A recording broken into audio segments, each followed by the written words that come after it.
Merci d'avoir cliqué sur la vidéo. Si mon travail te plaît, n'hésite pas à liker, partager et à t'abonner, bien sûr. Et pour le reste, j'espère que la vidéo te plaira. A plus. Bonjour à toutes et à tous, c'est Stevie70, j'espère que vous allez bien les amis. Aujourd'hui, encore ce run sur Akira Toriyama et sur ses œuvres, bien entendu. Alors aujourd'hui, ce ne sera pas sur, à proprement parler, une de ses œuvres comme Dr. Slump, Dragon Ball en l'occurrence, mais sur un titre pour lequel il a travaillé en termes de chara design. Je vais vous parler bien naturellement de l'exclusivité Xbox 360 qui s'appelle Blue Dragon. Blue Dragon n'était autre que le partenariat entre Hironobu Sakaguchi, papa de Final Fantasy bien entendu, et de Nobuo Uematsu. Nobuo Uematsu qui est pour moi l'un des meilleurs compositeurs de gaming all time. Je précise all time quand même, hein. C'est quand même quelqu'un de balèze. Qui avait fondé le studio Mistwalker. Ils avaient créé 2 jeux exclusifs à la Xbox 360. Lost Odyssey avec pour moi une des OST les plus mémorables de l'histoire du gaming. Et ce Blue Dragon qui avait été chapeauté en termes de chara design par Akira Toriyama. C'est pour ça que je vous en parle, parce que Toriyama, ce n'était pas que les mangas. Il a également beaucoup œuvré sur le jeu vidéo avec sa patte particulière. Il a Blue Dragon. Je veux aussi parler de Chrono Cross. Il a travaillé sur Dragon Quest. Donc il a énormément travaillé aussi sur le gaming. Ce qui fait que c'était quelqu'un quand même d'extrêmement présent aussi sur le gaming indirectement par rapport à ses mangas. J'espère que la vidéo vous plaira. C'est parti pour Blue Dragon.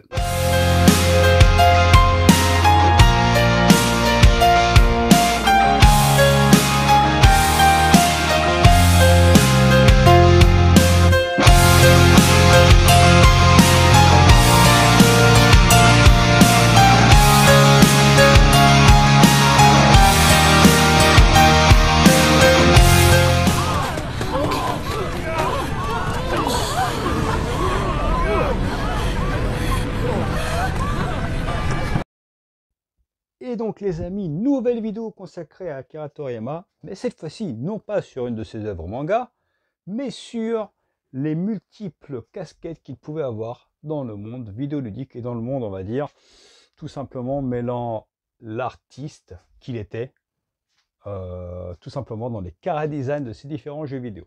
Je vous explique. Akira Toriyama était un artiste reconnu pour les mangas Dr. Slump, bien entendu, Dragon Ball comme vous le savez, et d'autres petites histoires courtes qu'il a fait, notamment Sandland, qui est un one-shot excellent, bien entendu. Mais il y a une chose aussi sur laquelle Akira Toriyama a apporté sa patte et qui aujourd'hui est indissociable de ses œuvres, c'est sur le chara design de beaucoup d'RPG, de JRPG pour être tout à fait honnête. En l'occurrence, Chrono Cross, Chrono Trigger et énormément de titres Dragon Quest ont été chapeautés en termes de dessin et de level design, enfin de chara design, par Akira Toriyama. Et un autre titre s'est démarqué, où justement Toriyama a été, on va dire, vraiment mis en avant, c'est Blue Dragon. Blue Dragon est un titre exclusif à la Xbox 360. Et il y a ensuite eu une suite qui est sortie sur DS, hein, je vous le dis tout de suite.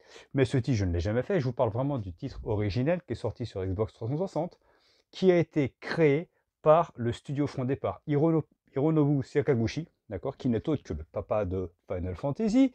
Et il est vraiment indissociable de son compère Nobuo Uematsu, qui n'est autre que, pour moi, le GOAT en termes d'OST de jeux vidéo. Je vous conseille pratiquement, enfin, même ardemment d'écouter toutes les musiques de Final Fantasy, enfin, des premiers titres Final Fantasy en l'occurrence, c'est lui, mais même sur le chef-d'œuvre ultime pour moi qui fait partie des meilleurs OST de l'histoire du gaming, Lost Odyssey. Alors, ce studio Mistwalker qui a été fondé par Sakaguchi a tout simplement créé 2 titres exclusifs à la Xbox 360. Blue Dragon, dont il sera question dans cette vidéo, et Lost Odyssey. Lost Odyssey, je précise que j'ai déjà fait une vidéo il y a fort longtemps sur ma chaîne, les amis. Vous n'avez qu'à taper dans la barre de recherche Stevie78 Lost Odyssey et vous tomberez sur cette vidéo. Comme ça, vous pourrez voir ce que ça donne. Alors, je précise que Hironobu Sakaguchi est un expert des JRPG, bien sûr, et Nobuo Uematsu, des musiques, des petites sonorités à la fois tristes, à la fois mélancoliques, à la fois aventurières, qui fait que ce duo, en fait, est indissociable. Et donc, à l'époque, Microsoft, pour pouvoir vraiment se mesurer à Sony, a signé des contrats d'exclusivité. Et donc, ces 2 titres, Blue Dragon et Lost Odyssey, sont des titres exclusifs à Microsoft. Et Blue Dragon a été du coup chapeauté sur le plan du chara design, de l'univers et du scénario par Akira Toriyama, tout simplement. C'est la raison pour laquelle, dans cette semaine Toriyama, je ne pouvais pas passer sans vous parler de Blue Dragon, qui pour le coup, c'est quand même étrange, n'est pas un titre de jeu vidéo qui est en adéquation avec une œuvre de Toriyama, mais c'est Toriyama qui tout simplement met en avant un titre vidéoludique de par son chara design, sa manière de dessiner les persos et de créer un univers. Donc je voulais vous parler de ce Blue Dragon, car c'est un titre que j'avais terminé à l'époque sur 360 en une cinquantaine d'heures, et que j'avais trouvé vraiment sympathique. Alors sympathique, parce que je vais être tout à fait honnête avec vous, c'est un titre agréable, c'est un JRPG qui est vraiment qualitatif, mais qui pour moi n'est pas un JRPG marquant. Alors ce qui m'a beaucoup plu dans le jeu, c'est évidemment les dessins indissociables, uniques que fait Toriyama. On reconnaît tous les héros qui, d'une manière ou d'une autre, vont ressembler soit à Goku, soit à Vegeta, soit à Boo, ou d'autres persos. On reconnaît entre mille, en fait, sa patte artistique. Et c'est vrai que ce Blue Dragon, sur le plan technique, il est fabuleux. On a vraiment l'impression d'avoir sous les yeux un univers, on va dire, parallèle à Dr. Slump ou à Dragon Ball. Parce que Toriyama avait cette caractéristique de nous faire reconnaître entre mille sa patte. Sa patte. Il avait son style qui est inégalé, tout simplement.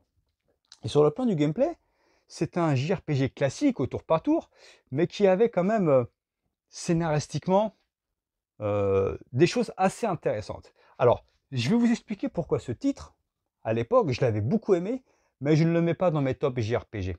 En l'occurrence, Lost Odyssey, du même style Mistwalker, fait partie des meilleurs JRPG de l'histoire pour moi, comme je ne le mets pas devant des Final Fantasy, voire certains Dragon Quest. Mais ça reste un bon titre. Ce qui m'a gêné à l'époque, dans ce Blue Dragon, c'était peut-être son scénario un peu trop léger, un peu enfantin. Vu qu'on a affaire à... Enfin, vu que l'on manie et que l'on joue des enfants, eh ben on va dire que le scénario est vu selon le point de vue d'enfant, et il est peut-être moins mature que ne pourrait être, par exemple, un Final Fantasy VII, un Lost Odyssey en l'occurrence, c'est un exemple que je donne, ou un Xenoblade Chronicles. Ce sont évidemment, c'est mon avis, pardon, c'est peut-être que d'autres diront: «Ah non, mais tu rigoles, c'est n'importe quoi, j'ai trouvé que le scénario était génial». Chacun son point de vue. Je ne l'ai pas trouvé qu'il était mauvais, j'ai pris beaucoup de plaisir, la preuve, j'ai terminé le jeu, mais quand même, je dois admettre que le scénario de base était un peu plus, comment dirais-je? Ouais, un peu enfantin. Peut-être moins prenant qu'un FF7, FF9, FF8, un Lost Odyssey, comme je vous disais tout à l'heure. Mais ce qui n'enlève rien au titre, le fait d'avoir un vrai cachet et de vraie qualité, bien entendu. On va être honnête. Déjà, le chara design de Maître Toriyama, il fait ce style visuel qui est vraiment excellent, fait que ce titre a un vrai cachet, une vraie identité. Après, il avait l'OST du titre qui était excellente aussi, d'accord, que ce soit dans la map, dans les scènes d'action, dans les scènes, on va dire, plus posées. Le style visuel, l'OST, était un point fort du titre. Scénaristiquement, c'est pas mauvais.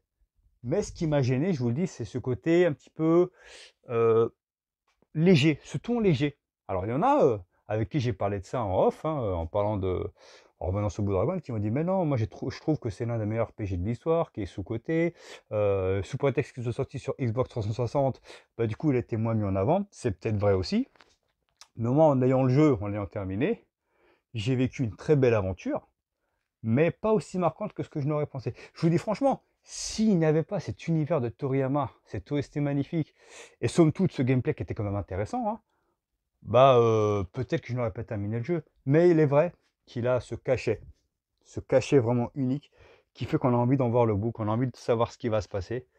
Et au final, j'ai vécu une belle aventure. Mais il fallait que je vous parle de ce Blue Dragon, parce que c'est encore une nouvelle fois une semaine consacrée à Akira Toriyama. Et c'est vrai que je vous ai parlé de titres qui adaptent son univers, comme Dragon Ball FighterZ en l'occurrence. J'ai parlé de Dr. Slump, qui n'est pas assez reconnu selon moi. J'ai pas envie de spoil, donc je vais parler d'autres titres qui vont arriver, toujours de son univers, mais là pour le coup, je mets en avant le travail, à l'inverse qu'a fait lui, pour des studios de gaming, notamment avec sa patte artistique, soit des Chrono Cross, Chrono Trigger, bien entendu. N'oublions pas qu'à l'époque, sur PS1, il y avait le jeu de combat Tobal numéro 1 aussi, qui était sorti. C'était le crayon d'Akira Toriyama. Il a énormément œuvré sur le plan artistique aussi pour le monde du jeu vidéo. Et c'est à noter. C'est la raison pour laquelle voilà, je vous ai fait cette vidéo sur Blue Dragon. J'espère que ça vous a plu, les amis. En tout cas, ouais, j'espère que cette semaine Akira Toriyama vous plaît. Mais j'essaie vraiment de montrer de multiples facettes de cet auteur ô combien unique. J'espère que ça vous a plu. Likez, partagez, abonnez-vous. Ciao, ciao.